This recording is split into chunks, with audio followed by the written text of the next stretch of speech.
Velkommen til transaktion Deadlock af Søren Brock. Jeg vil følgende komme ind på transaktioner, hvad ACID-reglerne er, hvad låse er i forbindelse med en transaktion, og hvad for nogle typer låse isolationslevels vi har. Dernæst vil jeg kigge på en deadlock-situationen, hvilke problemer det kan afføde, og hvad jeg har løsningsforslag til det. Lad os kigge på en transaktion, hvad ACID-reglerne er. ACID-reglerne er en række forudsætninger for, at databasetransaktioner udføres stabilt. Vi har atomicity, som er princippet om, at det er alle transaktioner, der bliver gennemført hele transaktionen, eller overhovedet ikke. Vi vil ikke have halve transaktioner liggende. Vi har consistency, som er princippet om, at de data, vi har i vores database, dem skal vi kunne stole på. Vi kender det med, at vi tager to konti, hvor vi tager penge fra den ene og sætter ind på den anden. Vi skal sikre os, at de stemmer overens, så vores data kan stoles på. Vi har vores isolation, og det betyder, at vi helst ikke vil have, at andre transaktioner går ind og blander sig, mens vi er i gang i en transaktion, fordi det kan lave noget rod, rigtig rod. Og sidst har vi durability, som er princippet om, at alle transaktioner, som bliver committed, at de bliver backet op i en logfil, så hvis databasen kompromitteres, kan genskabes. De to yderste tager databasen sig selv af, hvor de to inderste consistency og isolation er i højere grad programmørens opgave for at implementere korrekt. Lad os prøve at dykke ned og kigge på, hvad låse er. Isolationslåse. Det er låse, der bliver sat på en transaktion, så andre transaktioner ikke kan gå ind og blande sig. Og de bliver sat løbende.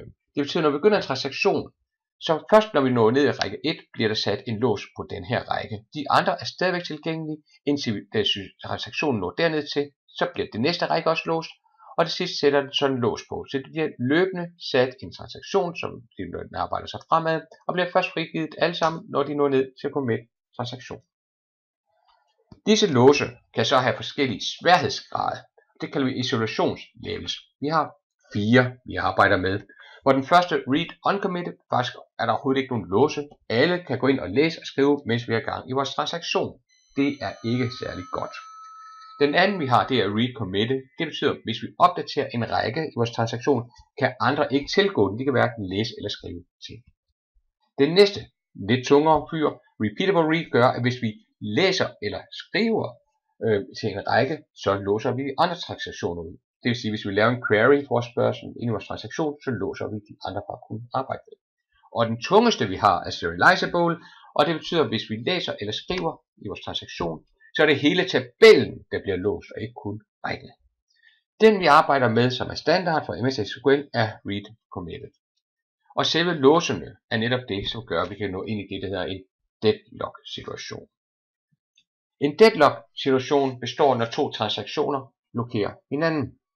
Vi kan se her, at vi har en transaktion 1 og transaktion 2, hvor der henholdsvis skal opdages til en tabel, tag og category i omvendt rækkefølge, og det er der, hvor vi har vores problem. Lad os prøve at kigge på det.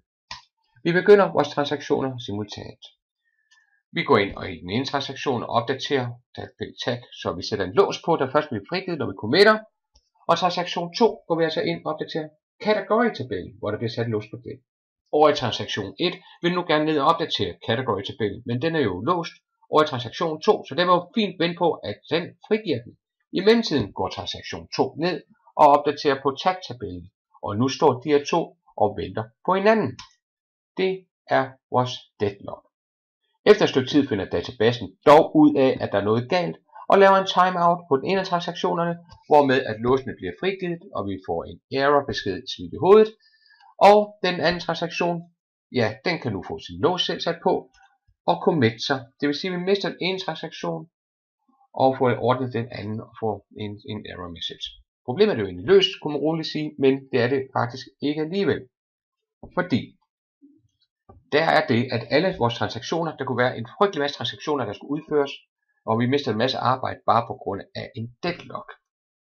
Det andet er, at vi smider ubehandlet fejl tilbage til programmøren brugeren. Det er ikke os, der sender tilbage, det er databasen, der sender tilbage. Der var en deadlock situation. Og så skal de i gang med at resubmit deres handling eller programmere sig ud af det.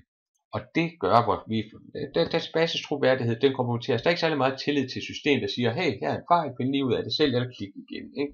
Det er ikke så lækkert. Så vi bliver nødt til at finde nogle løsninger på det her. Det vi kan gøre, nu tager vi ikke det før, jeg har det netop de to tabeller, category og block tag, om en rækkefølge, hvor jeg sat et øjebliks forsinkelse ind, så vi kan se vores deadlock situation.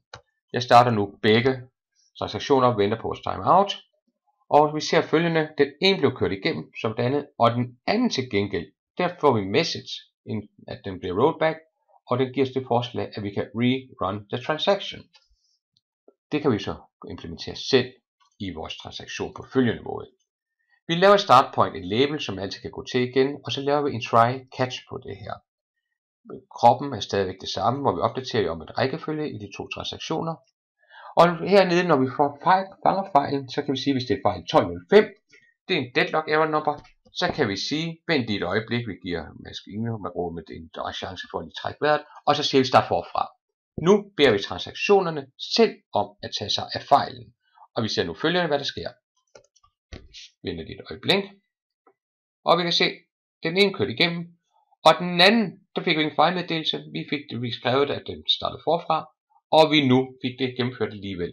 Nu har vi ikke længere vores deadlock fejl smidt tilbage i hovedet. En anden mere simpel måde at løse det på, kunne være at gøre følgende. Det er at sætte tingene i den samme rækkefølge. Vi har stadigvæk vores ventetid her, og vi sætter nu dem begge to i gang. Vi ser følgende, at vi nu kører det igennem uden fejl. Så vores løsninger er følgende. På vores transaktionsplan kan vi sige, at vi kan vente og køre transaktionen igen. Eller vi kan programmere ved at tilgå objekterne i samme rækkefølge, eller bruge begge ting. Det vil løse problemet på en enkel måde. En anden lidt hårdere måde at gøre det på, er at vi kan sige, at vi kan ændre på resolutionslevels. Vi kan fjerne alle låsene. Det er ikke en god måde at gøre det på. Eller man kan tage en mere langhåret programmeringsfyr, der hedder read commit snapshot, hvor man ikke bruger låse, men noget, der hedder versionalisering. Det er ikke noget, vi anbefaler at kaste ud i første omgang. Så de to øverste, vent og kør transaktionen igen, og tilgå objekter i samme rækkefølge, vil være den bedste måde at løse deadlocks på. Det var slut på deadlocks.